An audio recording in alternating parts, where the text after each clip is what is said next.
खबर हम मऊ जनपद से बता दें कि कथावाचक और अध्यापिका रागिनी मिश्रा को फोन पर मिली धमकी। सूचना मिलने पर काफी संख्या में सराय लखनसी थाने में पहुंचे अध्यापक। यूट्यूबर पत्रकारों के खिलाफ एप्लीकेशन देने से पहले रागिनी मिश्रा को फोन पर शिक्षा मंत्री के नाम से दी गई थी धमकी। रागिनी मिश्रा ने बताया कि जो पत्रकार लोग हैं धन वसूली आत्महत्या के लिए उकसाने का कर रहे हैं प्रयास। रागिनी मिश्रा ने कहा कि आत्महत्या करूंगी तो छवि खराब करने वाले यूट्यूबर पत्रकार होंगे जिम्मेदार। पत्रकारों पर 10,000 रुपए महीने की मांग करने का अध्यापिका रागिनी मिश्रा ने लगाया आरोप। थाना अध्यक्ष ने रागिनी मिश्रा को कार्रवाई का दिया आश्वासन।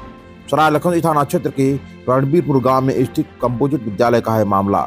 आइए देखिए क्या कह रही हैं रागिनी मिश्रा और कौन कौन है यूट्यूबर और पत्रकार शामिल।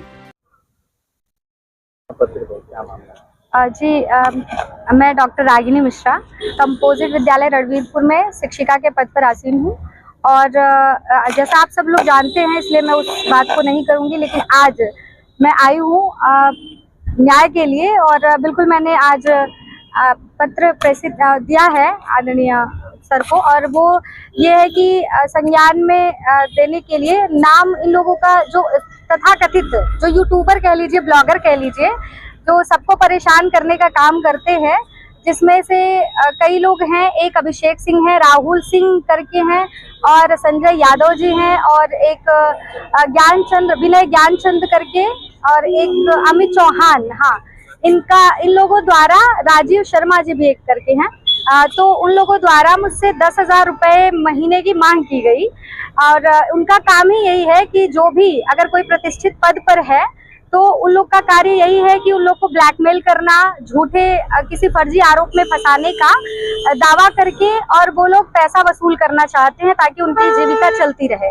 तो इसीलिए मुझे भी बदनाम करने का उन्होंने प्रयास किया और मेरा नाम जोड़ने का, मेरा चारित्रिक भी उन्होंने कुछ प्रश्न चिन्ह लगाया जो कि मेरे लिए असहनीय हो रहा है। अब तक तो मैंने बर्दाश्त किया, लेकिन अब ये अक्षम्य है जो मेरे ऊपर उन लोगों ने आरोप प्रत्यारोप लगाया है। उसके लिए अगर मैं आत्महत्या भी करूं तो उनके वही जिम्मेदार होंगे, क्योंकि मैं एक ऐसे पद पर हूं, कथावाचिका हूं, कथा करती हूं, समाज को एक दिशा निर्देश देती हूं और एक तो शिक्षिका भी हूं। इसलिए मेरा निवेदन यही है कि जो लोग भी इसमें संलिप्त है उन पर कार्यवाही होनी चाहिए, यही मेरी मांग है। और इसके पूर्व भी अभी आने से पहले, अभी 10 मिनट पहले मेरे पर फोन आया है जो डराने की कोशिश की गई है। वो कहते हैं हम लखनऊ से मंत्री जी बोल रहे हैं, आप बताइए, आप वापस हो जाइए, ये क्या करने जा रही हैं। और मैं नंबर वो अभी बता दे रही हूँ। उन्होंने पूरी भूमिका बनाई और उन्होंने कहा क्या प्रकरण है आपका, मैं ट्रांसफर करवा दूंगा, आप पहले ही बता दीजिए, नहीं सेफ हो जाएंगी, नहीं तो आपका। अब मैं मंत्री जी को जा रहा हूँ संज्ञान में देने के लिए, जैसे लग रहा है मैं पागल हूँ। ऐसा बता रहे हैं कि मैं मंत्री जी को संज्ञान में अभी देने जा रहा हूँ, मीटिंग स्टार्ट हो रही है, तो वो आपको तुरंत सस्पेंड करने जा रहे हैं, बर्खास्त करने जा रहे हैं। हमने कहा जी बिल्कुल, जो उचित कार्यवाही हो वो आप कराइए, हमें कोई आपत्ति नहीं है।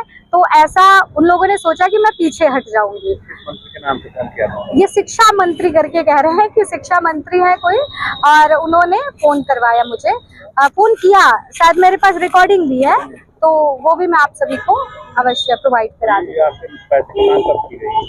अब पैसे की मांग, ये तो इन लोगों की प्लॉटिंग 2 महीने पहले से चल रही थी और उसके कई बार इन लोगों ने एक बार और ऐसे करने का प्रयास किया, लेकिन फिर बीच में रुके थे। फिर बाद में इन लोगों ने पता लगाया जो भी मेरे बारे में कि कथा करती हूँ, और उस दिन मैं अवकाश पर थी, लीगल अवकाश पर थी, और ये लोग विद्यालय में जाकर के 3 घंटे अफरा तफरी मचाए और बच्चों के मौलिक अधिकारों का हनन इन्होंने स्वयं किया। 3 घंटे तक जलपान करके विद्यालय में इधर उधर की बातें करके और मेरे ऊपर आक्षेप लगाने का प्रयास किया कि ये विद्यालय नहीं आती हैं, और तथाकथित ऐसे ही बयान, क्योंकि उनका मुख्य उद्देश्य यही था कि मेरा नाम खराब हो और डर के मारे मैं इन लोगों को पैसे दे दूं और झुक जाऊं। कहाँ आई हैं आप? जी सराय लखनसी थाना। मिली हैं आप? हाँ मिले हैं, उन्होंने आश्वासन दिया है। उन्होंने कहा है कि बिल्कुल मैं 24 घंटे के अंदर संज्ञान लूंगा और कोई जो भी उचित कार्यवाही होगी अवश्य करूंगा।